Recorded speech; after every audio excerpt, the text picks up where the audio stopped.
बिल्लाओ इनाम पाओ योजना के तहत सरकार को लगातार जीएसटी से हर महीने करोड़ों रुपए का राजस्व मिलना शुरू हो गया है।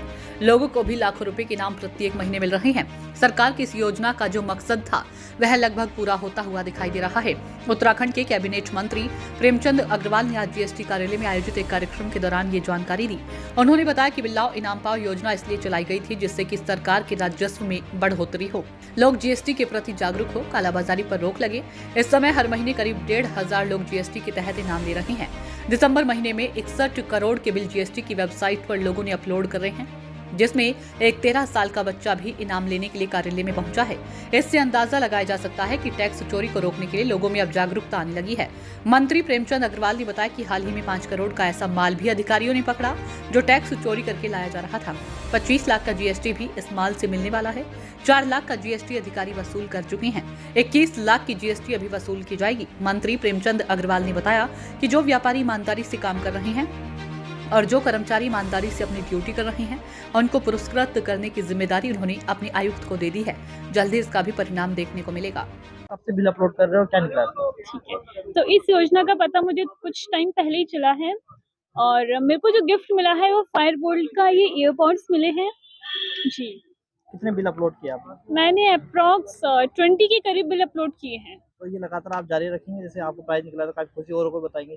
हाँ जी बिल्कुल, ये मैं बिल्कुल जारी रखूंगी और औरों को भी जरूर मैंने बताया है और बताती रहूंगी। ये अच्छी चीज़ है। इसमें क्या कहना चाहेंगे मैम इस योजना के बारे में? हाँ, मैं यही कहना चाहूँगी कि सब लोगों को बिल्स अपलोड करने चाहिए और ऐसा है कि स्टेट का है, ऑल्दो हमें जीएसटी बिल अपलोड करके एक अच्छा इनिशिएटिव हम ले रहे हैं, तो अच्छी चीज़ को प्रमोट करना चाहिए जिसमें कोई हार्म नहीं है। हमारे बिलों की बहुत बड़ी है, लेकिन इस बार आप देखिए दिसंबर में 61 करोड़ रुपए बिल अपलोड लोगों ने किए हैं। अब आप देखिए एक छोटा सा बच्चा 13 साल का वो बिल अपलोड कर रहा है, वो इनाम पा रहा है। एक फैमिली है सागर जो देहरादून से आए थे, जिन्होंने पूरी फैमिली ने पुरस्कार जीते, यानी कि छोटा बच्चा ने भी, पत्नी ने भी, पति ने भी। तो ये उनकी जागरूकता दर्शाती है। और 61 करोड़ रुपए का मतलब लोगों ने ही तो सब अपलोड किए होंगे।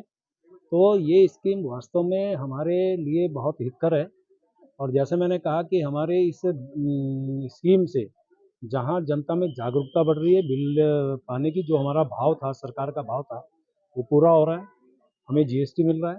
अब उसमें एक प्लस ये भी आ रहा है कि जो फर्में अपना बिल दे रही हैं और वो उन्होंने जीएसटी नहीं दिया, ऐसे 5 करोड़ की लागत का हमने वो भी पकड़ा है और उसमें हमें अभी तक 25 लाख रुपया उसमें भी जीएसटी मिल रहा है। यानी 4 लाख मिला, 21 करोड़ अभी और वसूल किया जाना है। यानी कि सरकार को भी फायदा है, जनता को भी फायदा है और एक जागरूकता भी बढ़ रही है। और लास्ट में जब हम इसको मेगा ड्रॉ के रूप में देखेंगे तो अनेकों कारें, मोटरसाइकिल्स और दूसरे तरह के इनाम हम और लोगों को भी देंगे। तो मैं सबसे आपके माध्यम से अपील कर रहा हूँ कि ज़्यादा से ज़्यादा बिल अपलोड करें, ताकि आने वाले टाइम पे उनको भी वो सौभाग्यशाली बनने का मौका मिले। और फिर से हम उम्मीद करें जो 61 करोड़ हमारा दिसंबर में जो लक्ष्य हमने अभी हासिल किया है, उससे और हम पार आ सकें। पुरस्कृत करने के बाद के कर्मचारियों को, व्यापारियों को देखिए, मैंने कहा कि हम लोग चूँकि हमारा विभाग अच्छा काम कर रहा है, हमारे व्यापारी जो अच्छा काम कर रहे हैं, उनको पुरस्कृत करने के लिए मैंने अपने आयुक्त को कहा है कि जो ईमानदारी से काम कर रहे हैं व्यापारी, उनको हम पुरस्कृत करेंगे और जो कर्मचारी हमारे वास्तव में ईमानदारी से काम कर रहे हैं, उनको भी पुरस्कृत करेंगे, ताकि उनसे और लोग प्रोत्साहित हों। क्योंकि पुरस्कार आप देखिए, यदि मान लें 1 महीने में 1500 पुरस्कार लोगों को दे रहे हैं, तो जागरूकता बढ़ रही है, उनसे लोग प्रेरित हो रहे हैं। तो इसी प्रकार से यदि हम इस पे भी फोकस करेंगे, आने वाले टाइम पे इसका लाभ मिलेगा। सर, कालाबाजारी पे अंकुश लगना है इस योजना में।